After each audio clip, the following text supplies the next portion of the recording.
Hello, this is Sam Robinson, lead level designer at Curve. Today I'm going to talk to you about Stealthink 2, a game of clones, our new stealth puzzle platform game which arrives on all formats from April the 7th. The biggest and most obvious difference about this standalone sequel is that it's a Metroidvania game. It's a huge exploratory world. As you explore and uncover new areas of this exploratory world, you'll advance the game's story. So Stealthink 2 takes place in PTI Resolutions, a massive toy testing facility.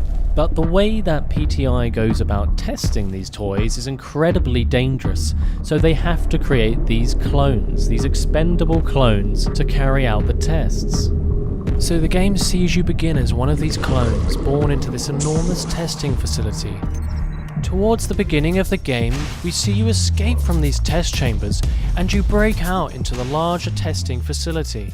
So this is a large, seamless, exploratory world which is full of all new areas which we haven't seen before.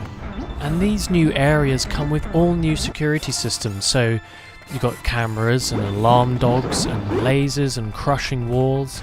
So the testing facility becomes the backdrop for our stealth and platform gameplay. So not only do we have this large exploratory world to discover, you also have the test chamber gameplay from Stealthink 1. This time around, the test chamber entrances are hidden around the entire facility and you have to go out and find them yourself. When you enter these test chambers, you'll find that there are fellow clones trapped inside, and you can help these clones escape into the exploratory world by helping them get to the exit of the test chamber. As you progress further through the exploratory world, you'll find and unlock these gadgets. And these gadgets give the player powerful new abilities to not only progress further through the game, but also to go back and revisit areas that they didn't fully explore before. The exploratory world of PTI is split into 6 areas, each dedicated to testing a specific toy. So the beginning of the game sees you testing the stealth goggles. Now this is the basic stealth mechanic carried over from the previous game.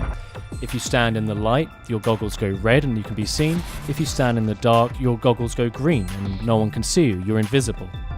So this is obviously pretty useful throughout the whole game. But once we move out of Area 1, we start discovering the tests that are testing other toys. And the first one we want to talk about is the Inflatomate. So the Inflatomate is a furry inflatable friend.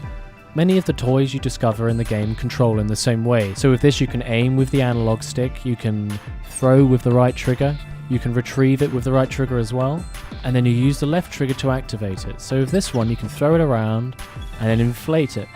And this has more uses than you'd imagine.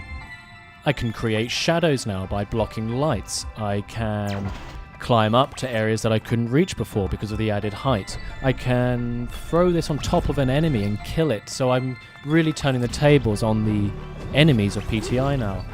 But these are just some of the more primitive uses. I can use this as a springboard now to jump really high. If I call my Inflatomate back to me in mid-air, I can then activate it again, so I can effectively fly around now.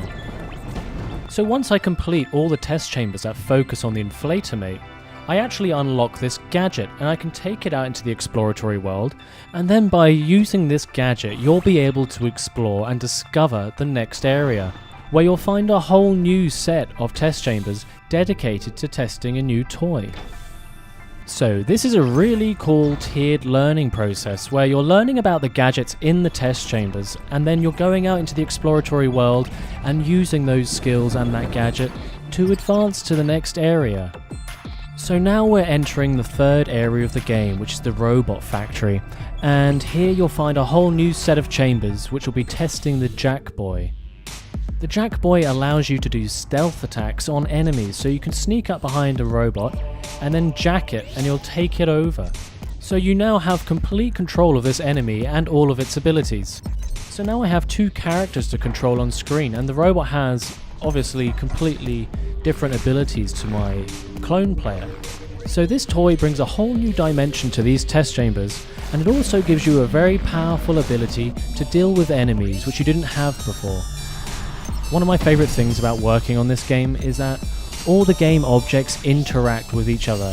So creating a puzzle or creating a level or an environment with things for the player to discover is really easy to do. So when you get these gadgets, it gives you the opportunity to go out and mess with those mechanics and experiment and see how to use the game objects and the world to your advantage. So if you get bored of exploring the world or completing test chambers or rescuing clones or unlocking gadgets, you can also make your own test chambers with the level editor, and then you can share your levels online with other people and you can all download and rate each other's levels. And that's about all we have time for. I hope you've enjoyed this video.